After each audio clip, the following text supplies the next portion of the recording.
이번 시간의 학습 목표와 학습 내용을 알아보도록 하겠습니다.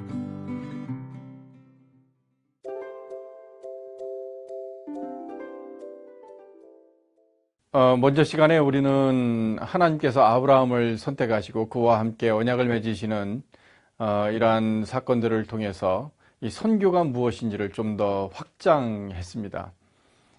개인을 선택하신 그 하나님께서는 이제 어느 공동체, 커뮤니티 아니면 한 민족을 선택하시는 것으로 이 하나님의 선교를 확장해 가시는 것을 볼 수가 있습니다. 어떻게 보면 이 아브라함을 선택하신 이 하나님께서는 그 다음 단계의 한 민족을 통하여서 그의 귀한 사역을 감당해 가시는데, 이 아브라함의 선택과 이스라엘 민족의 구성은 이게 뗄래야 뗄 수가 없죠. 왜냐하면 하나님께서 아브라함을 선택하시면서 그에게 주신 약속의 말씀이 있습니다. 생육하고 번성하고 땅에 충만한 이 아담에게 주셨던 이 자손이 번성하는 거죠. 그럼 이 자손이 번성한 결과가 뭐겠습니까? 결국에는 이스라엘 민족입니다. 자, 그런데 하나님께서는 이 개인과 맺으신 이 약속을 이 공동체와 함께 또 언약을 맺으십니다. 그리고 이 이스라엘 민족들을 선택하시죠.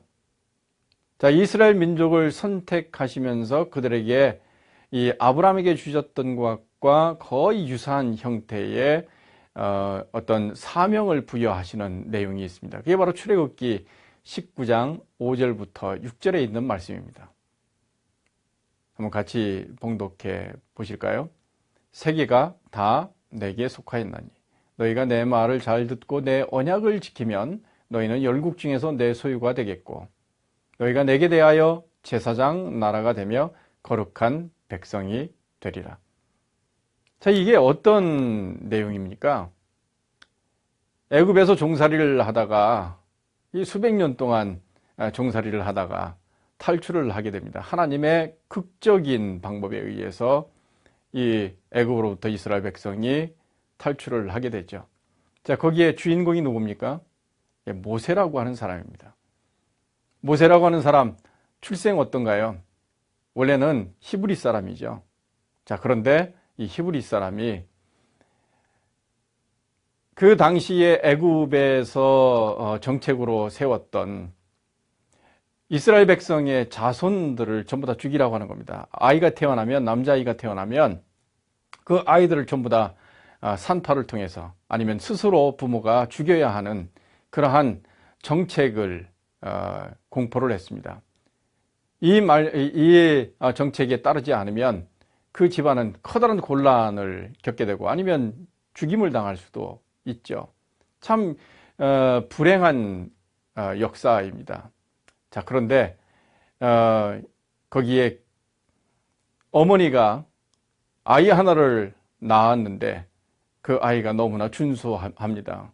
그래서 그 아이를 몰래 기르게 됩니다. 그 피부치인 이 아이, 정말 핏덩어리인 이 아이를 어떻게 엄마만 보면 빵긋빵긋 웃고 하는데 이 어떻게 죽일 수 있겠습니까? 그래서 몰래 키웠죠. 아이가 성장하면서 울음소리가 커지고, 그래서 할 수 없이 이 아이를 어떻게 해야 하는데 죽일 수 없기 때문에 광주리를 만들어 그 아이를 강물에 띄워 보냅니다. 자, 그런데 이 바로의 공주가 목욕을 하다가 강가에 나왔다가 그 아이를 발견하게 되고 자기의 아들로 키우게 됩니다. 자, 그 광경을 지켜보던 이 모세의 누이가 있습니다. 그 누이가 유모를 소개해주고 결국에는 친엄마가 이 모세를 궁중에서 월급을 받아가면서 키우는 이러한 참으로 은혜스럽고 정말 기적과 같은 그 스토리가 이어집니다. 히브리인으로 태어나 바로의 궁중에서 애굽 사람으로 성장을 합니다. 그것도 일반 평민이 아니라 귀족으로, 공주의 아들로 자라가게 됩니다. 자, 지금 이 아이를 키우는 사람은 누구입니까? 히브리인 엄마입니다. 그에게 히브리 사람에 대해서 가르쳤겠죠. 그의 피도 히브리 사람입니다. 지금 먹고 있는 모유도 히브리 사람입니다. 자, 그러면 이 모세가 성장하면서 어떤 마음이 있었겠습니까? 이 이스라엘 백성들을 향한 애국심이 있었겠죠. 그들을 애처롭게 여기겠죠. 자, 그런데 사건이 한번 벌어집니다. 예, 분쟁이 벌어지는 곳에서 실수를 하여 이 모세가 사람을 쳐서 죽이게 됩니다. 참, 이 광경이 적발이 되고 결국에는 도망자의 신세가 됩니다. 그래서 광야에서 지나게 돼요. 이 자세한 스토리들은 여러분들이 성경을 읽어 보시면 될 겁니다. 자, 하나님께서 그를 훈련을 하시게 됩니다. 40년 동안 왕궁에서 잘 자랐던 사람이 이제 광야에서 40년 동안 이제 살게 되는 겁니다. 참, 이 양극단의 삶을 살게 되는 거죠. 한쪽에서는 귀족으로 풍요로움을 누리며 세상에 누구 부럽지 않게 살아갑니다. 자, 그런데 광야에서는 아무것도 없는 곳에서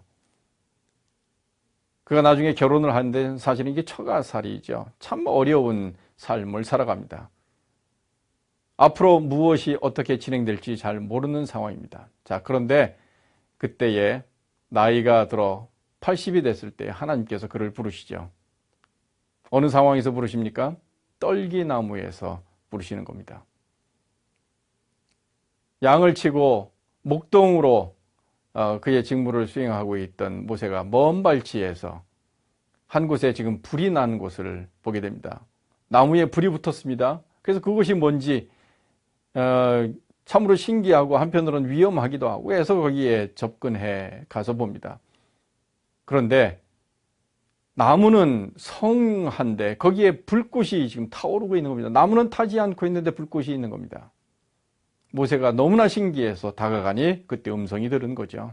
여기는 거룩한 땅이니 내 신을 벗어라.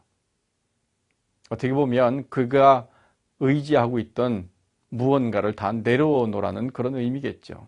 그래서 그 하나님을 그 자리에서 만나게 됩니다. 그리고 소명을 받습니다. 내 백성 이스라엘을 데려오라는 겁니다. 해방시키라는 겁니다. 그런데 모세는 어떤가요? 과거에 궁중에 있을 때 사람을 손으로 쳐서 죽이는 의기양양했던 그런 사람입니다. 모든 것을 자기의 힘으로 할 수 있었던 사람입니다. 그런데 이제는요, 제가 아무것도 못합니다. 그때 하나님께서 그에게 확신을 주시죠. 내가 들고 있는 건 뭐냐? 지팡이입니다. 땅에 던져봐라. 그랬더니 그것을 던지죠. 그랬더니 바로 뱀으로 변합니다. 너무나 무서웠습니다. 다시 꼬리를 집으라고 하나님께서 말씀하십니다. 꼬리를 집었습니다. 다시 지팡이로 변했습니다. 자, 이래도 내가 누군지 잘 모르겠느냐? 아니요, 잘 모르겠습니다. 확신이 가지 않습니다. 제가 자신이 없습니다. 그렇구나. 그럼 내 손을 한번 품에다 넣어봐라. 품에다가 품에 손을 집어넣었습니다. 그리고 다시 꺼내니 그의 손이 하얗게 변해버렸습니다. 문둥병으로. 깜짝 놀랐습니다. 다시 하나님께서 그 손을 품에 넣어봐라. 다시 원상태대로 돌아왔습니다. 그렇구나. 하나님께서는 이 세상에 있는 자연법칙 이런 것들을 다 주관하시는 분이시구나 하는 확신이 있었습니다. 자, 가서 바로에게 내 백성 이스라엘을 달라고 해라.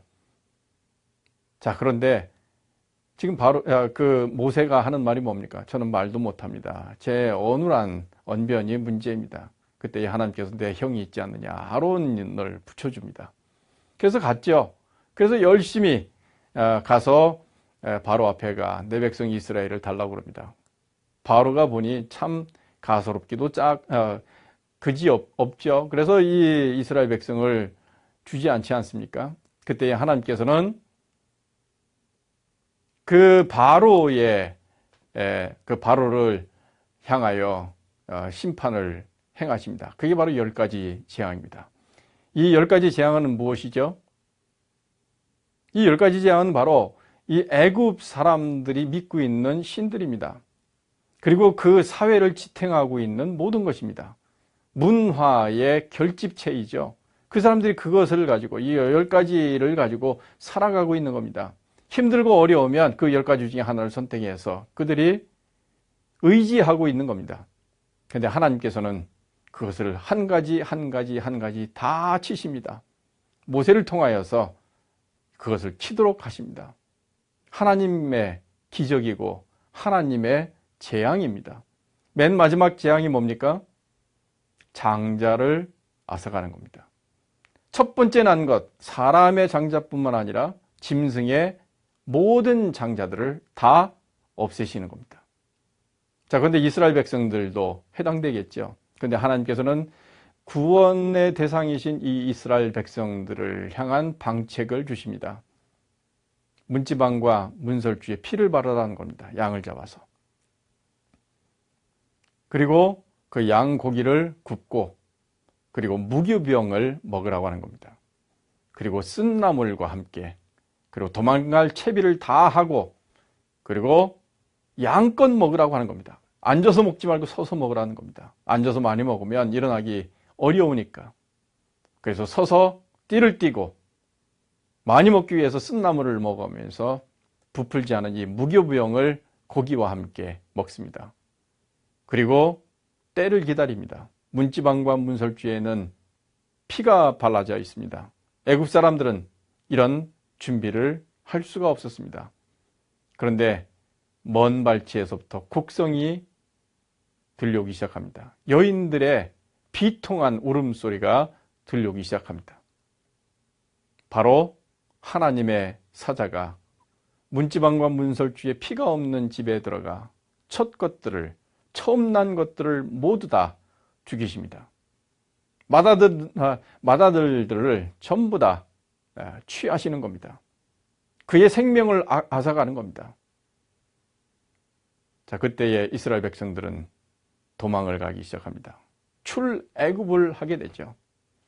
자, 이거 얼마나 극적인 장면입니까? 영화로도 나왔습니다. 여러분들이 그런 거 한번 엑소더스 이런 영화들을 좀 봤으면 좋겠습니다.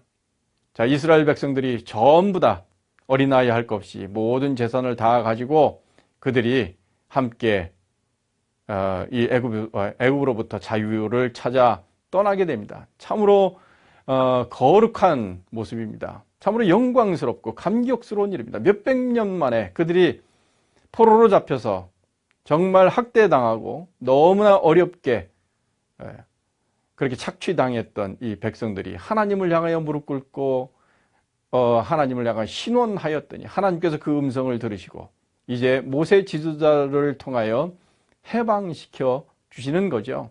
이스라엘 백성들이 모두 다 탈출했습니다.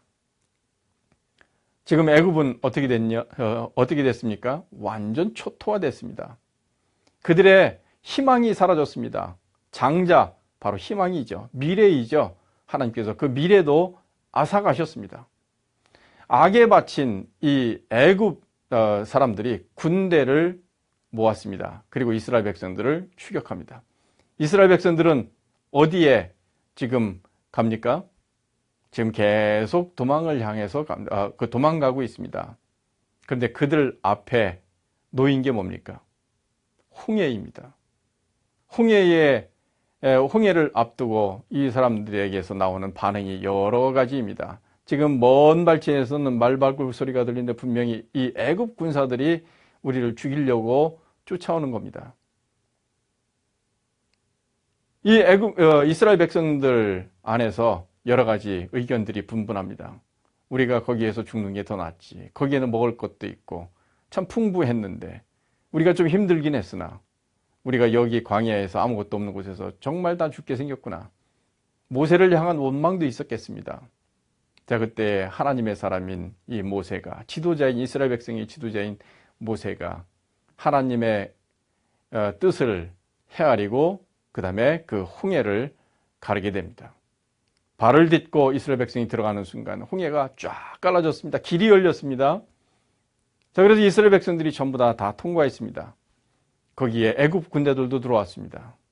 애굽 군대들이 이 홍해의 가운데 들어왔을 때 하나님께서는 이스라엘 백성들이 모두 다 빠져나가는 그 순간 하나님께서는 그 물을 닫으셨습니다. 그리고 이 애굽 사람들을, 이 애굽 군대를 그 자리에서 한 번에 수장시키셨습니다. 자, 이 광경을 목도한 이스라엘 백성들 어땠겠습니까?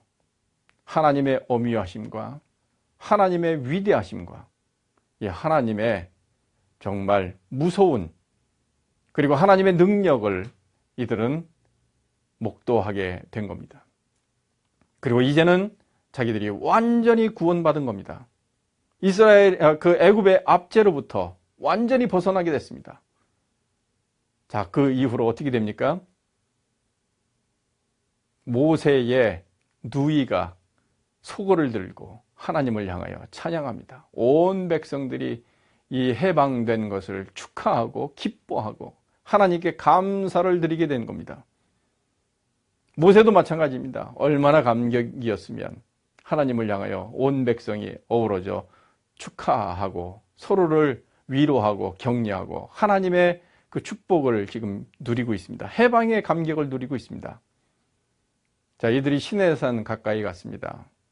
하나님께서 모세를 부르십니다. 그리고 모세와 함께 언약을 맺으시는 장면입니다. 그게 바로 이 출애굽기 19장의 5, 6절에 나와 있는 말씀입니다.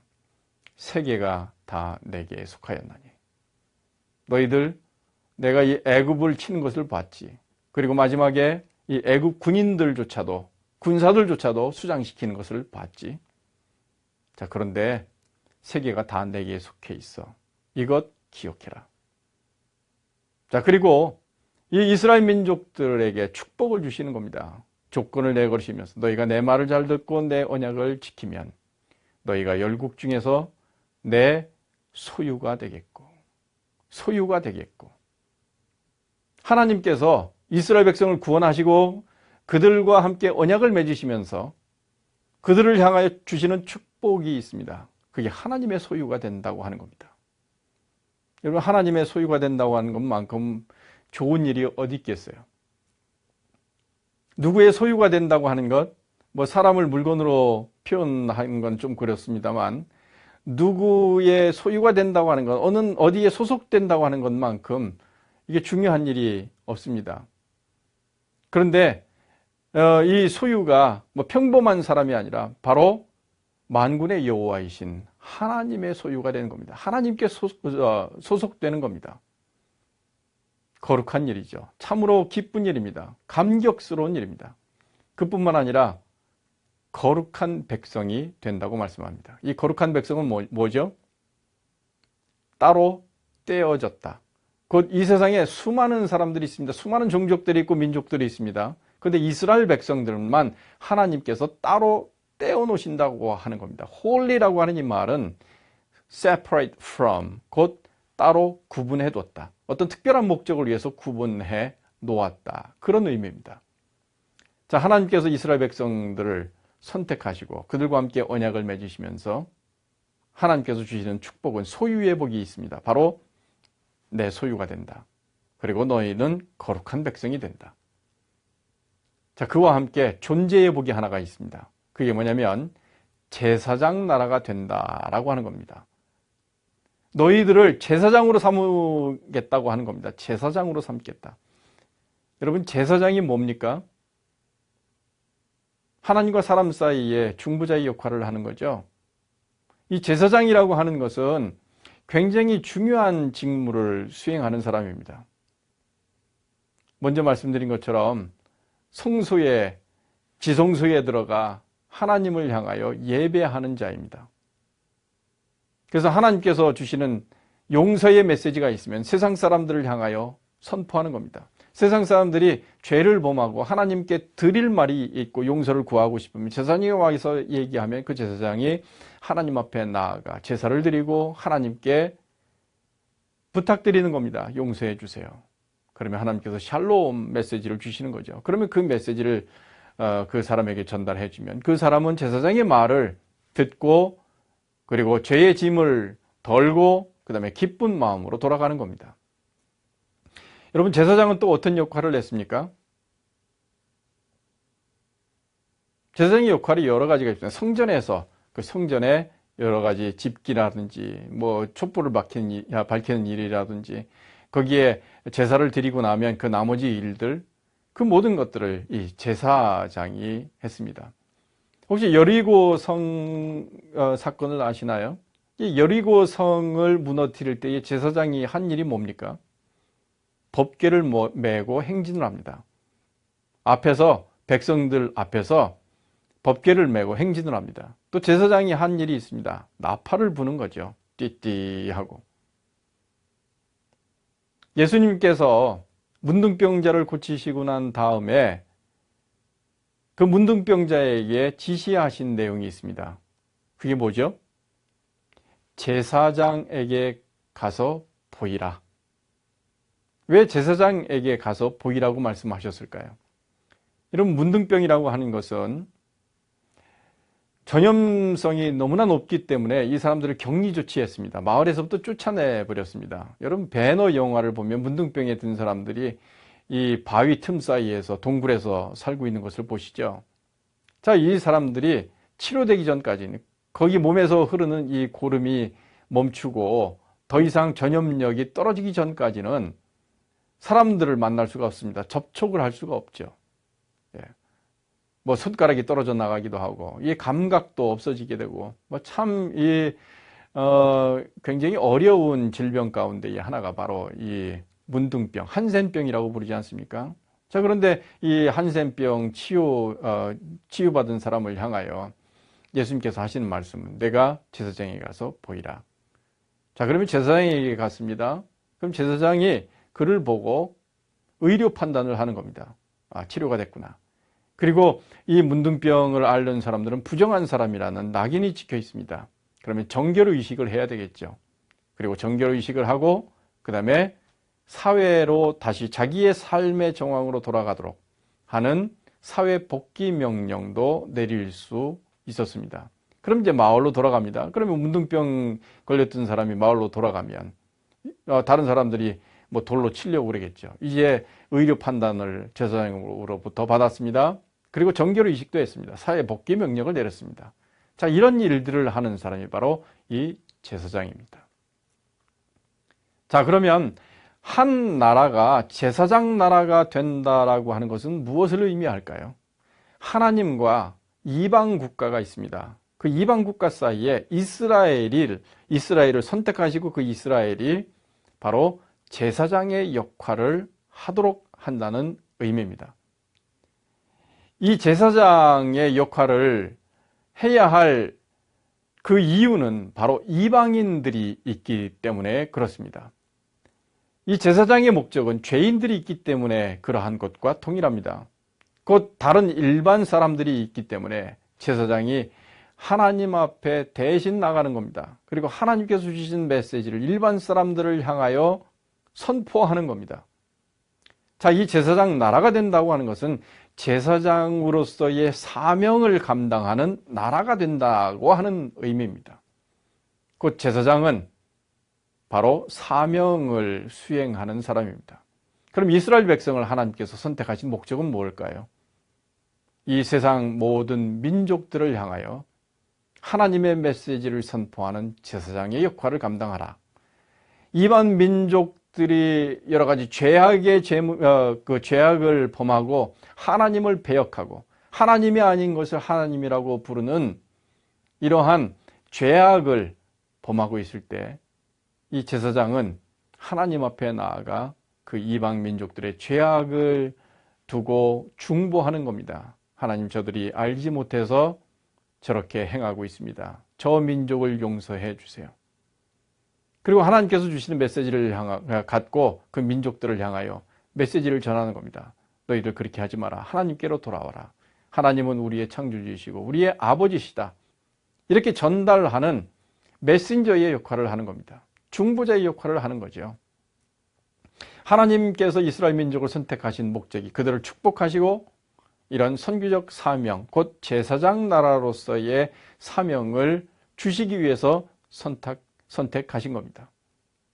자, 그런데 이스라엘 백성은 이 사명을 잘 감당했나요? 그렇지 않습니다.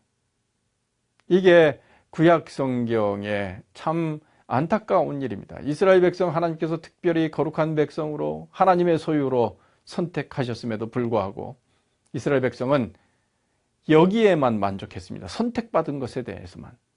자, 그것을 뭐라고 합니까? 선민사상이라고 합니다. 자기들이 거룩한 백성이 됐다는 겁니다. 하나님으로부터 선택받았다고 하는 겁니다. 거기에 자족했어요.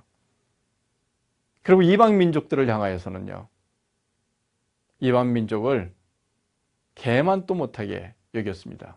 그리고 지옥의 땔감이라고 여길 정도로 참 오만불손했습니다. 그들의 태도가.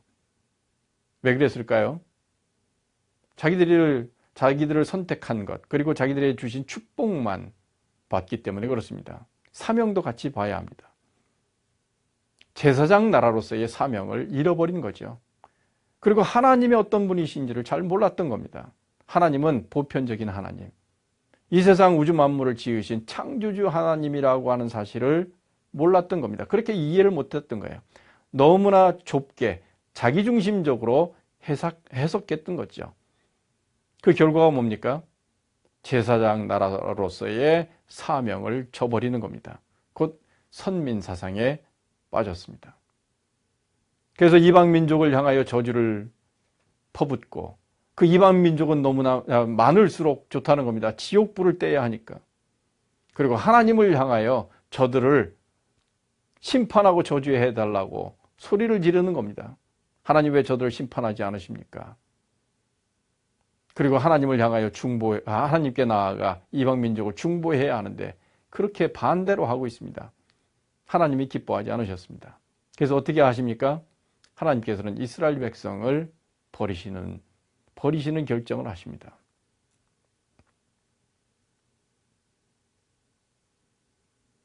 그래서 하나님께서는 새로운 이스라엘 공동체를 선택하시는 겁니다. 우리가 잘 아는 것처럼 베드로전서 2장 9절 말씀을 보시면 교회 공동체를 선택하시고 새로운 이스라엘 공동체를 형성하십니다. 그 새로운 이스라엘 공동체인 교회를 향하여 간절한 마음으로 과거에 이스라엘 백성들이 실패하고 선민사상에 빠졌던 이 전철을 밟지 말도록 하나님께서는 상세하게 다시금 설명해 주십니다. 그리고 선택한 사람들에게 복을 주십니다. 같이 한번 보실까요? 베드로전서 2장 9절. 오직 너희는 택하신 족속이요 왕같은 제사장들이요 거룩한 나라요 그의 소유된 백성이니 이는 너희를 어두운 데서 불러내어 그의 기이한 빛에 들어가게 하신 자의 아름다운 덕을 선전하게 하려 하심이라. 이스라엘 백성을 선택하신 하나님께서 이스라엘 백성들에게 소유할 수 있는 복을 주신 것처럼 택하신 족속, 거룩한 나라, 그의 소유된 백성, 이렇게 동일하게 소유의 복을 주시죠. 그뿐만 아니라 존재의 복을 같이 주십니다. 왕같은 제사장. 이스라엘 백성들에게는 제사장 나라라고 말씀하셨는데 교회 공동체를 향하여는 왕같은 제사장이라고 말씀하십니다. 그런데 이 베드로전서 2장 9절에서는 그 이유를 분명하게 다시금 설명하십니다. 잊어버리지 말라고. 이는 이렇게 나옵니다. 이는 너희를 어두운 데서 불러내어 그의 기이한 빛에 들어가게 하신 자의 아름다운 덕을 선전하게 하려 하심이라. 참 이거 귀한 말씀입니다. 아름다운 덕을 선전한다. 곧 복음을 전한다는 의미입니다. 하나님께서 그토록 원하시는 이 세상을 구원하고자 하는 하나님의 마음을 전하게 하려고 이 교회 공동체를 택하셨다고 하는 겁니다. 그리고 그들에게 복 주셨다고 하는 겁니다. 그 아름다운 덕을 선전하는 그 사명을 누가 수행해야 합니까? 왕같은 제사장들이 하는 겁니다. 이스라엘 백성들에게 주셨던 내용하고 똑같습니다. 그런데 그걸 잊어버릴까 봐 하나님께서는 그 이유에 대해서 아주 분명하게 말씀하십니다. 이는 너희를 어두운 데서 불러내어 그의 기이한 빛에 들어가게 하신 자의 아름다운 덕을 선전하게 하려 하심이라. 잊어버리지 말라는 겁니다. 하나님의 선택은 사명이 뒤따릅니다. 그리고 그 사명을 잘 감당하도록 하나님은 축복을 주십니다. 이 아브라함 개인을 선택하신 하나님께서 이제는 공동체를 선택하셔서 그 사명을 확장해 나가십니다. 그 사역을 확장해 나가십니다. 그게 바로 이스라엘 민족의 선택입니다. 선택받은 그 의미를 깊이 깨닫지 못하고 선민사상에 빠져 자기중심적으로 해석한 이스라엘 백성을 대체하는 공동체를 하나님께서는 교회 공동체를 세우셔서 그 일을 계속 수행해 나가십니다. 교회 공동체가 그래서 해야 할 일이 있는 거죠. 바로 제사장의 사명입니다. 제사장은 이 세상에 있는 모든 민족들을 위해 존재하는 겁니다. 이방인들을 위해 존재하는 겁니다. 한 나라가 그러한 것처럼 이 세상에 있는 예수 믿지 않는 사람들을 위해서 우리 그리스도인들이 여기에 오늘 존재하는 겁니다.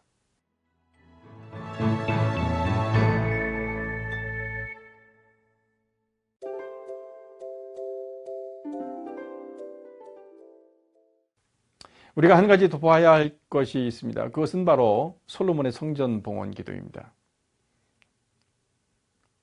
아버지 다윗의 희망이, 정말 절실한 희망이 바로 하나님 앞에 성전을 봉헌해서 드리는 겁니다. 근데 하나님께서는 다윗에게 그 일을 추진하지 못하도록 하셨습니다. 왜냐하면 전쟁을 너무 많이 해서 피를 많이 흘린 거죠.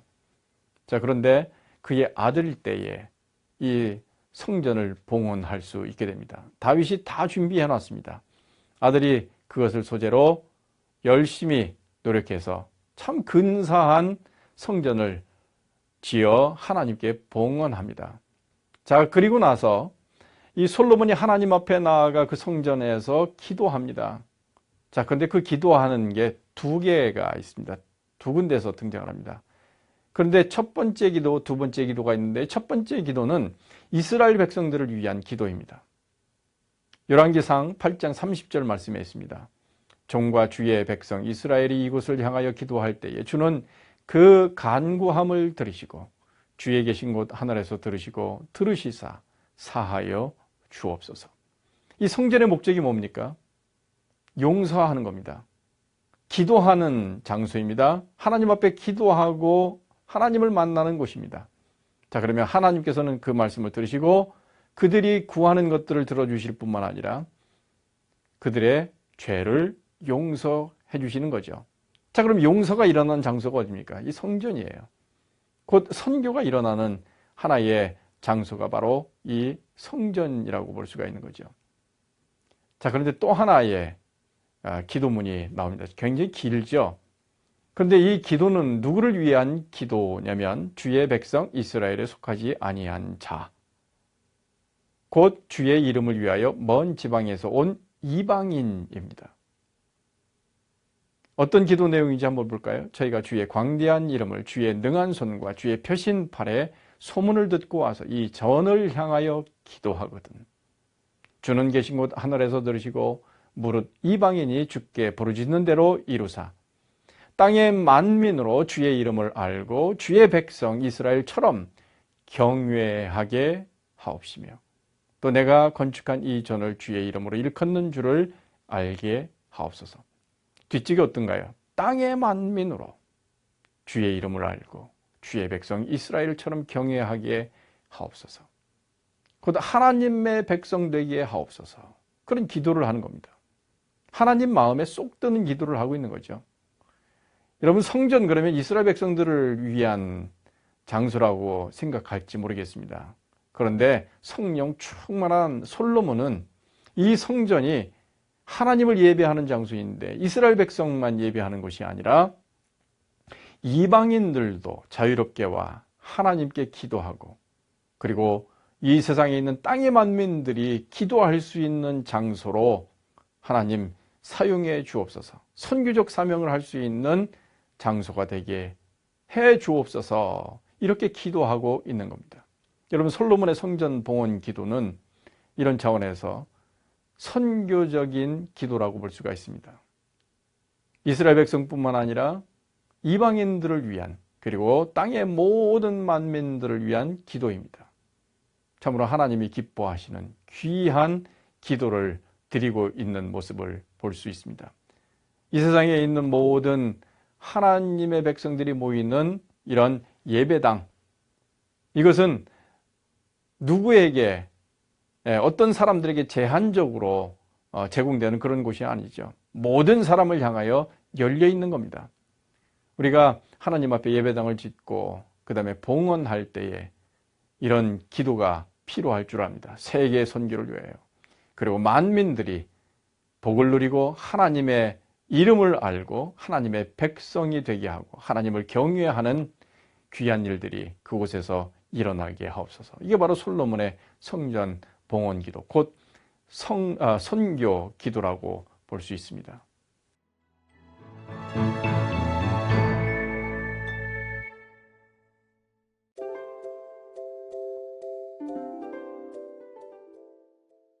시편 여러 곳에서도 이런 선교와 관련된 내용들을 보실 수 있을 터인데 여러분들이 한번 읽어보시고 그 내용을 정리해 보시면 좋겠습니다. 시편 9편 11절, 18편 49절, 22편 27절, 33편 8절, 47편 1절, 57편 9절, 66편 4절, 67편 1절서부터 5절.